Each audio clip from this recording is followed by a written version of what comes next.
আসসালামু আলাইকুম। আমার মেয়ের জন্য একটা খেলনা, এটার দাম কত আব্বু? ব্রেসলাইট। আচ্ছা, এটাও চাইতেছে আমার কাছে আজকে থেকে আরো 6 মাস আগে থেকে। 6 মাস পরে এসে আমি তাকে এই খেলনাটা আজকে কিনে দিলাম। 6 মাস আগে যদি আমি দিতাম, ও যে খুশি হইতো আব্বু দেখি, এর চেয়ে বেশি খুশি ও আজকে হইছে। আপনি বাচ্চাকে মাঝে মাঝে অভাব বোঝান। বাচ্চাকে যদি আপনি অভাব না বোঝান, এই বাচ্চা একটা সময় গিয়ে বেয়ারা হবে। আমি ওকে চাইলে 6 মাস আগে এটা কিনে দিতে পারতাম। তোমার আজকে ভালো লাগতেছে? ওকে আমি ও হওয়ার পরে আজকে যে খুশি দেখছি, এর চেয়ে বেশি খুশি আমি কখনোই দেখি নাই। জাস্ট শুধুমাত্র 6 মাস অপেক্ষা করার জন্য। বাচ্চার জুতা ছিঁড়ে গেছে, আপনি অপেক্ষা করেন, ওকে বুঝতে দেন, ছেঁড়া জুতা পরে ওকে হাঁটতে দেন। আপনি যদি এটা না করে সঙ্গে সঙ্গে আরেকটা নতুন জুতা কিনে দেন, ও ওই ছেঁড়া জুতার মর্ম বুঝবে না।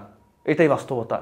বাংলাদেশে ইদানিং বাচ্চা মানুষ নিয়ে একটা প্রতিযোগিতা চলতেছে।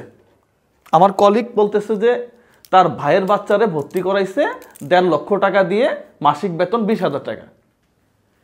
এই টাইপের একটা বাচ্চা প্লে নার্সারিতে পড়ে, 20,000 টাকা বেতন, ও কি পড়বে? কি পড়া আছে আসলে বলেন তো? ও রাজকীয়তা শিখবে, ও অভাব কি জিনিস শিখবে না। আরে বাংলাদেশে ঢাকা ইউনিভার্সিটি থেকে বের হওয়ার পরে একটা ছেলে 20,000 টাকা বেতনে চাকরি পায় না। তাহলে আপনি একজন শিশু শ্রেণী, নার্সারি, প্লে ছাত্রকে 20,000 টাকা দিয়ে কেন পড়াচ্ছেন? কোথায় পড়াচ্ছেন আপনি? বাংলাদেশের সিস্টেমটা কি? আমার কাছে সত্যি মাঝে মাঝে অবাক লাগে। হ্যাঁ, উন্নত অনেক বিশ্ব আছে যেখানে একজন বাচ্চা পড়াইতে অনেক টাকা লাগে। তাদের সিস্টেম আর আমাদের কান্ট্রি সিস্টেম কি এক? তাদের দেশ আমাদের দেশ কি এক? যেই ভদ্রলোক ঢাকা ইউনিভার্সিটি জগন্নাথ থেকে বের হওয়ার পরে 20-25 হাজার টাকা বেতন পায় না, সেই দেশে আপনি একটা প্লে নার্সারির ছেলেকে পড়াচ্ছেন 20,000 টাকা মাসে বেতন দিয়ে। ওই ছেলে বের হওয়ার পরে ও কোথা থেকে পড়বে আসলে? বুয়েট, রুয়েট, চুয়েট। ও তো বের হওয়ার পরে 30,000 টাকা বেতনে চাকরিও পাবে না। তখন সে যে কোনো একটা সরকারি বেসরকারি চাকরিতে ঢুকে দুর্নীতি করবে, খারাপ কাজ করবে, সমাজের জন্য ওর কোনো ভূমিকা থাকবে না। কারণ ও মিতব্যয়ী না, ও বিলাসী জীবন দেখে আসছে। ও মাসে 20,000 টাকা 30,000 টাকা বেতন দিছে, দামি দামি গাড়ি, স্যুট, জুতা এগুলা পরে পরে সে অভ্যস্ত। তার 30,000 টাকা পোষাবে না। এই জন্য বাচ্চাকে নৈতিক শিক্ষা দেওয়ার পাশাপাশি বাচ্চাকে অভাব বোঝাইতে হবে। গতকালকে এক ভদ্রলোকের সাথে দেখা, উনি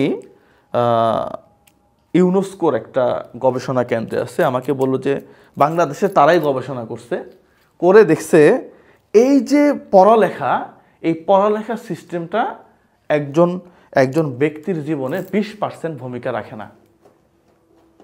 না। তার পারিপার্শ্বিক অবস্থা, তার পরিবার থেকে কি শিক্ষা, তার বন্ধু বান্ধব কেমন, এগুলা লাইফে সবচেয়ে বেশি ইম্পর্টেন্ট। আপনি আপনার বাচ্চাকে বিলাসিতা না শিখিয়ে অভাব শিখান, ও মানুষের মতো মানুষ হবে।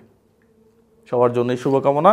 এটা কার? এটা তোমার আজকে। ও খুব খুশি আজকে, মাত্র 6 মাস অপেক্ষা করছি। সত্য কথা, আমি চাইলে এটা 6 মাস আগে কিনে দিতে পারতাম, কিন্তু আমি দেই নাই।